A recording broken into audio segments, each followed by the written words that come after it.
The money was just coming in and out and he didn't understand why. And that's when I dove in and found this issue.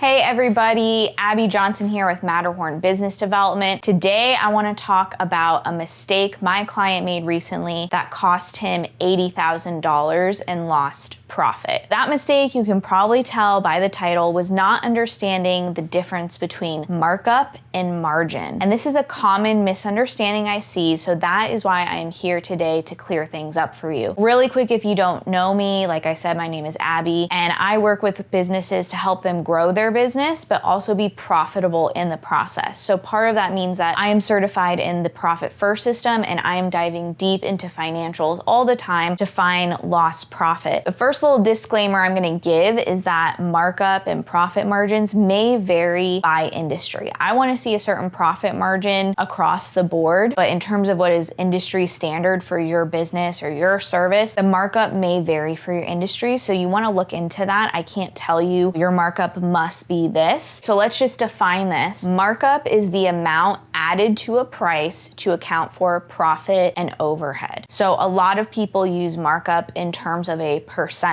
So the markup percentage was 40%, it was 50%, it was 5%, whatever it is, right? If we look at the actual numbers and an example of what is markup, let's say you purchased a part, an inventory item, whatever it is. This can also be applied to services. Let's say it costs you $100 an hour to deliver this service, whatever it is. We're going to use $100 just because it's a nice, easy number. It's $100 for the cost of goods sold. And let's say you do a 40% markup. So you take 40% of that $100, add it to the top, and the price that you are passing on to your customer is $140. That is what markup means. Again, you want to see for your industry, what is a standard markup? If you're a reseller for something, you might only have a 10 or 15% markup. If it is a main part of your business and where you make a majority of your profit, you might have a larger markup. It's different for different industries, but it's important to know what is standard for your industry and what is going to make sense for your financials. The next part of this is the word margin or profit margin. So the profit margin is that difference between what you sold the item for or the service for, the revenue minus the expenses. So in this example, you sold it for $140, it cost you $100, so your profit is $40. So this is where people get confused when they talk about percentages. So in this example, in my client's case, he thought, well, I'm marking it up 40%, so I'm making a 40% profit margin. Now he marked it up $40 and he made a $40 profit, but that is not a 40% profit because the way you calculate a profit percentage is by dividing by the total revenue. So if your profit was $40, divide that by $140, the price that you sold it for, that's actually a 28.5% profit. So even though you marked it up by $40 and you made $40, that doesn't mean you marked it up by 40% and you made 40%. This is a common mistake I see, like I said, and it can be costing a lot of money. In my client's case, his industry standard, when we looked into it together, like I said, I'm not going to just give anyone a blanket statement for this. It has to be specific to their business. He really should have been marking his parts up by 100%.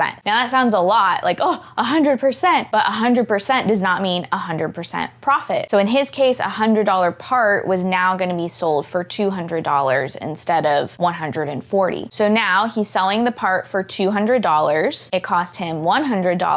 His profit is $100, which is 50%. So he's marking it up by 100% and making a 50% profit. This is when we looked into it. If he had done his pricing like this from the beginning of the year, he would have had $80,000 in additional profit for the year. And what's crazy is he was trying to expand, but the money was just coming in and out and he didn't understand why. And that's when I dove in and found this issue. So definitely look into your pricing. I have a ton of videos on pricing pricing, but specifically if you have cost of goods or even services, even if you're paying a technician to do a service, what are you marking up those service hours? Are you including things like drive time, gas, maintenance, those costs in your markup? Reassess your pricing, because literally without changing anything else in your business, you could be making more money just by having your pricing extremely dialed in. I hope this was a clear explanation for you and brings to light something positive, some positive change you can make in your business. If you're looking to grow your business further and maybe even connect with other like-minded business owners, I want to invite you to join our free community, the Growth Hub for Entrepreneurs. Just click below, it's free to join. We would love to have you in the community. Not only can you interact with other business owners in this group, but we also have monthly free trainings to help you grow a profitable business. Also, make sure you check out our channel sponsors, MetaPulse. They have everything you need to monitor and protect the growth of your business and make sure that you are fixing the things that need to be fixed within the business. Check them out below. I'll see you in our next video.